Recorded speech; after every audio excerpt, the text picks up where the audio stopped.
Girls hockey is the most rapidly growing sport in Ontario. Joining us right now to say hello and give us more details, we have James Wojtyk with us, the president of the Ottawa Girls Hockey Association. Hello, James. Hello. Hello. Good to have you here. And Martin Launier is with us as well, Metro Ottawa Girls Hockey League. Hello.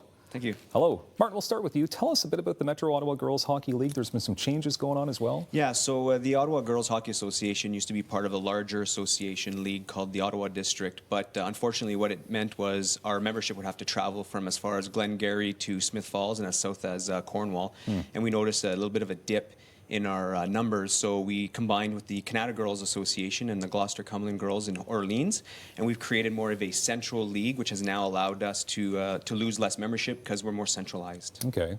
Now James, the Ottawa Girls Hockey Association, how many teams do you have in this association? So we have 16 competitive teams and 15 house league teams as well that play in the mogul that Martin just talked about.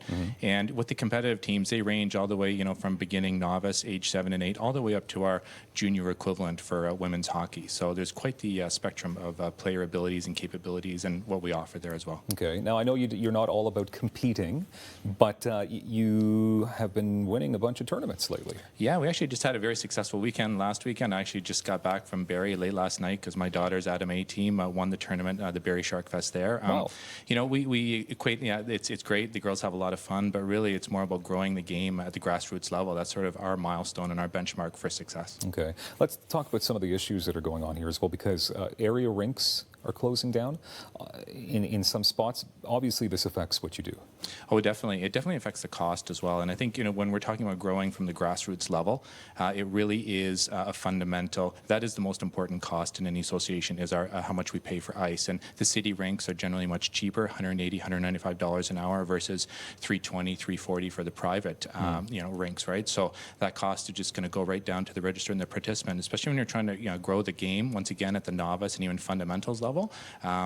Those costs are almost prohibitive, and it will actually result in a decrease in our membership and just decrease in girls hockey writ large. Not good, but Martin, the game is growing quite rapidly, right, as far as girls are concerned? Yeah, so again, and like we were saying, trying to centralize a lot of the ice and bring the membership back towards the center city where we are is hopefully going to boost our numbers. And what we mean by boosting our numbers is we're going to try to, grow the grassroots. So with the new half-ice hockey that's been happening for the girls this year, it happened with the minor hockey boys last year, you can see that because they're not playing on the larger surface, the girls are actually developing quicker and their skating ability is coming up as well. So there's more girls coming in because they notice that they're not as scared from the big ice. The other thing as well is by allowing a lot of the centralization with the mogul is we're noticing a lot of the girls that are playing with minor hockey, so playing with the boys, are actually starting to migrate back towards OWHA, which is it's a great thing. This is, as you know, tonight Haley Wickenheiser is being inducted in the Hockey Hall of Fame, and this is one of the big things she's been trying to promote for the last 30 to 40 years is bringing women to women's hockey, and that's what we've been able to do with mogul. That's what we're trying to push with OGHA from the grassroots perspective, and it's starting to grow, and we're starting to see the numbers come up, which is great. Can you just expand a little bit about the half-ice hockey?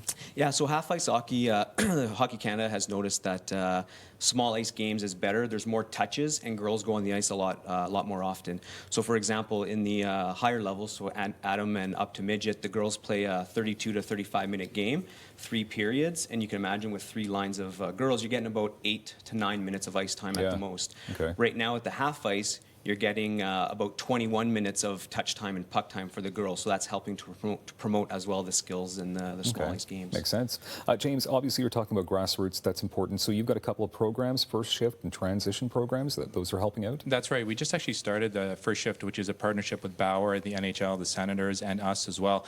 And it's introduced 45 brand new girls, first time stepping onto the ice with hockey gear. Bauer equipped them completely, head to toe, skate stick, helmet, etc. And so we're running the on-ice sessions, and then we're offering every participant in that a roster spot in either our fundamental section, our novice, or our Adam House leagues as well. So great program, especially for growing the girls hockey game. That's really good. Martin, is it hard, the girls versus boys hockey paradigm to change?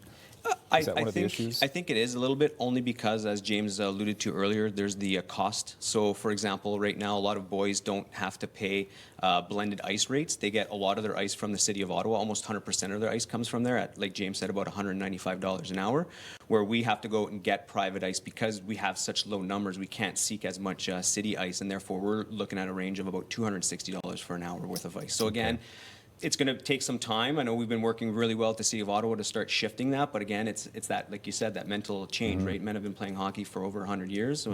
The women have really just started, 30, 35 years ago. So it's going to take time. We're all pushing in the right direction, and we're working with the city to get that. Okay, and quickly, James, about 30 seconds left here. You're looking for more female coaches, more role models out there to help the young girls? Definitely. I think that's one thing that's growing in the game as well, is that we've actually had a whole generation of women that have grown up, actually played hockey, played Div 1, university, et cetera, and they're coming back now to coach. And if they want to coach, believe me, my contact info is on our website, and please reach out for me. And that website, ogha.info. That's right. Martin and James, thank you very much. Thanks Thank you very much. Good work. Novelist Michael Blue Eye joining us next on Rogers.